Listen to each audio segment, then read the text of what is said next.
Hello there, and thanks for joining me today. I wanted to tell you about the bike that I bought in the autumn, a Royal Enfield Hunter.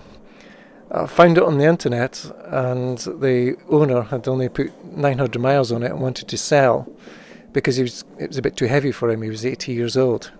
And when I went to collect this, I took the train up to Muirvord and went into the shop there, and this is what I saw.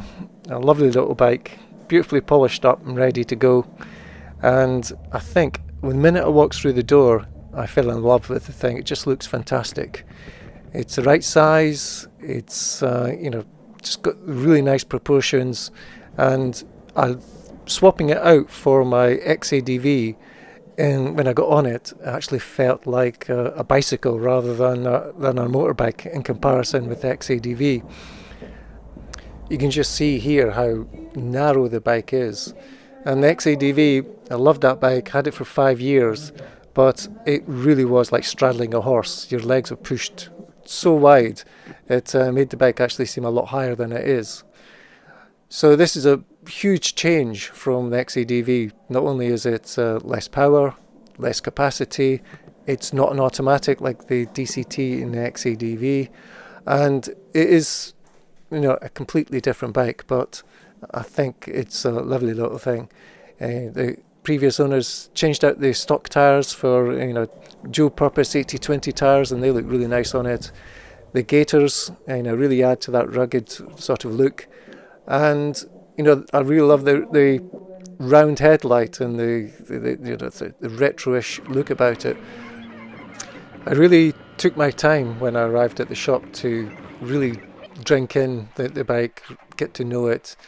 I needed to get ready to drive it the 250 plus miles home, so I wanted to make sure there was absolutely nothing wrong with it, and get all my kit together, get my bag onto the back of it.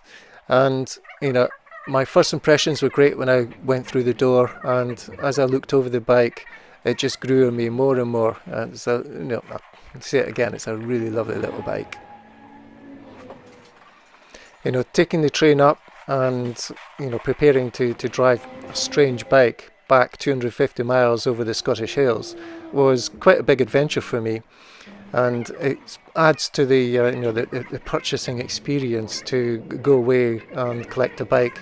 I've done it a number of times now, down to the south coast, down to Eastbourne, and driving 600 miles home. I've been to Wolverhampton and drove overnight to bring a bike home.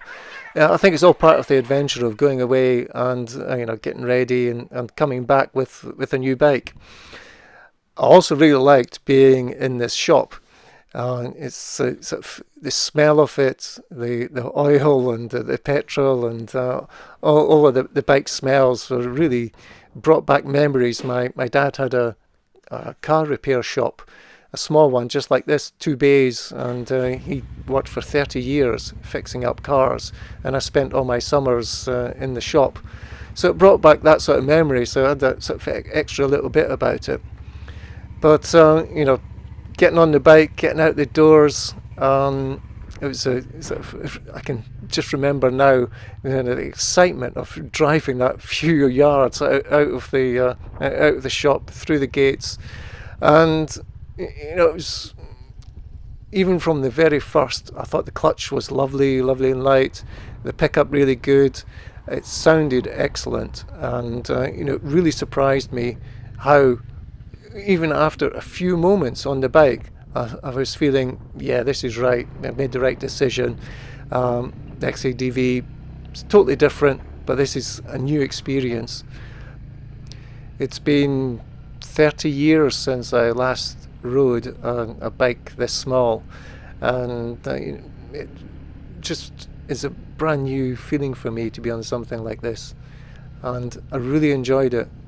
The first ride down the street, and then the 250 mile ride home over the Cairngrom Mountains was just sublime, really. The views of the mountains, the new feeling of the bike. Got used to it really quickly. The clutch is very easy, the acceleration's good. I didn't really think it was going to be too powerful, and going up some of the hills it was struggling a little bit, but I think you just have to live with that. and I didn't find it too hard keeping up with some of the bigger bikes I met along the way. A group of BMWs, I followed them for a while until they waved me past them, and then later on they overtook me again. It was quite an experience there. So I'm going to finish here. Thanks for joining me, and I'm going to let the video play out with the noise of the bike itself. Thanks very much for watching. Bye now.